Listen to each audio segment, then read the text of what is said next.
Bonjour et bienvenue sur Français tout doux. Bonjour.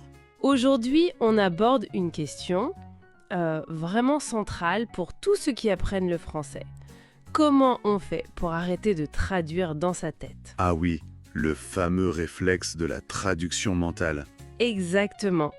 Et comment on passe à l'étape supérieure, penser directement en français. L'objectif, c'est d'être plus fluide, Plus naturel, plus rapide aussi. Et puis, ça donne confiance, c'est clair. Tout à fait. Alors, on va partager avec nos auditeurs quelques astuces, des petits jeux même, pour habituer le cerveau à fonctionner différemment. Très bonne idée. C'est vraiment une étape clé pour maîtriser la langue. Aller au-delà de la simple connaissance des mots et de la grammaire. Alors, première astuce, toute simple mais fondamentale, nommer le monde qui nous entoure. Explique un peu. Directement en français, sans passer par sa langue maternelle. D'accord. Genre, je vois mon bureau et je pense. Un ordinateur, une lampe, une tasse. L'idée, c'est de créer un lien direct entre l'objet, hop, le mot en français. Ok, ça c'est la base. C'est comme poser les premières briques. C'est ça. Et une fois que c'est un peu ancré, on peut complexifier un tout petit peu, Comment? en ajoutant une action simple.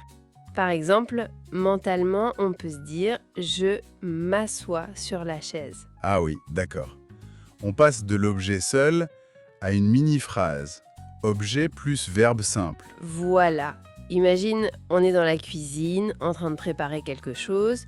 Au lieu de juste penser « frigo »,« œuf On se raconte l'action, genre j'ouvre le frigo, »,« c'est ça, je prends des œufs »,« je casse les œufs ». exactement.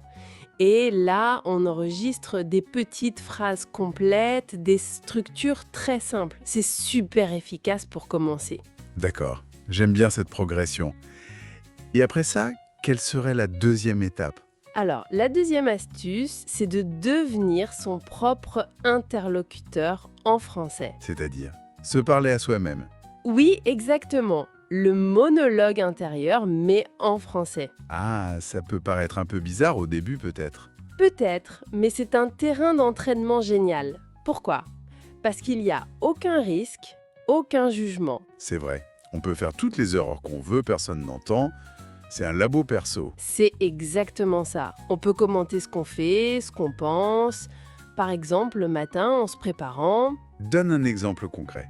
Tu vois, bon, je mets mes chaussures. Ah mince, j'ai oublié mes clés. Où elles sont? Ah, sur la table. Ou même, tiens, il fait beau aujourd'hui, super. Décrire ses actions et ses petites pensées immédiates. Voilà. Ou même avoir un petit dialogue interne pour prendre une décision. Par exemple, le soir. Pour choisir le repas, Qu'est-ce qu'on mange ce soir? Voyons. J'ai des carottes, peut-être une soupe. Ouais. Pas très envie. Ah, tiens, des pâtes. Oui, ça c'est bien. Parfait. Simple et rapide. j'adore. En fait, on transforme des moments complètement banals du quotidien en opportunités de pratique. C'est ça l'idée. Le cerveau s'habitue petit à petit à formuler des pensées, des réflexions, même des questions, directement en français. C'est une gymnastique mentale, en quelque sorte. Tout à fait.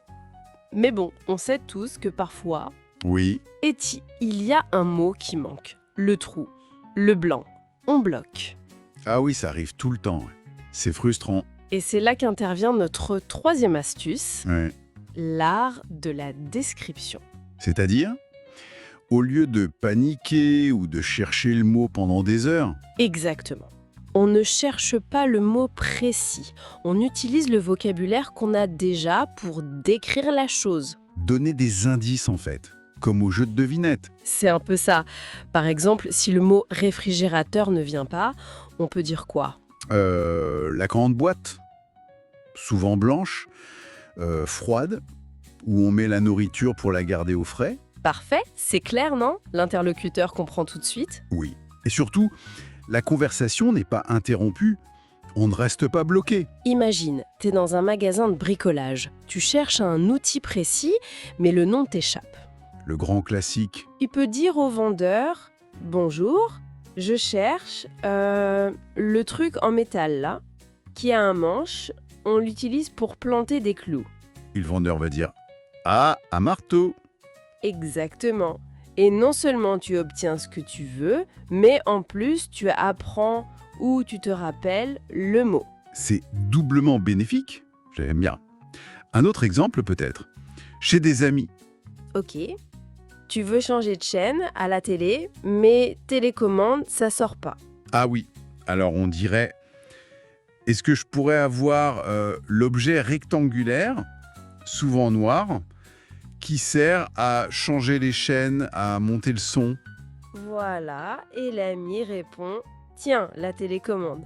C'est malin. Ça développe la créativité avec les mots qu'on connaît déjà, faut oser quoi. C'est exactement ça. Oser se débrouiller avec ce qu'on a. Donc, si on récapitule un peu ces 3 stratégies pour vraiment commencer à penser en français, Alors, 1. On nomme les objets et les actions simples autour de nous, pour créer ces fameux liens directs. 2. On se parle à soi-même en français, le monologue intérieur, pour pratiquer son stress. Et 3. Quand un mot manque, panique pas. On le décrit avec nos propres mots, l'art de la description. Le conseil le plus important, je crois, c'est la patience et la régularité. Faut pas se décourager. Oui, et s'amuser un peu aussi. Se lancer, ne pas trop avoir peur de faire des erreurs de grammaire au début. Les natifs en font aussi. C'est vrai. Et si le cerveau repart vers la langue maternelle, ce qui arrive au début, C'est normal. oui, c'est tout à fait normal. Il faut juste, doucement, le ramener vers le français, sans se juger. C'est un entraînement. Comme pour un sport, ça prend du temps, mais ça vient. Exactement. Et le but, c'est vraiment de court-circuiter cette étape de traduction qui ralentit tout. Tout à fait.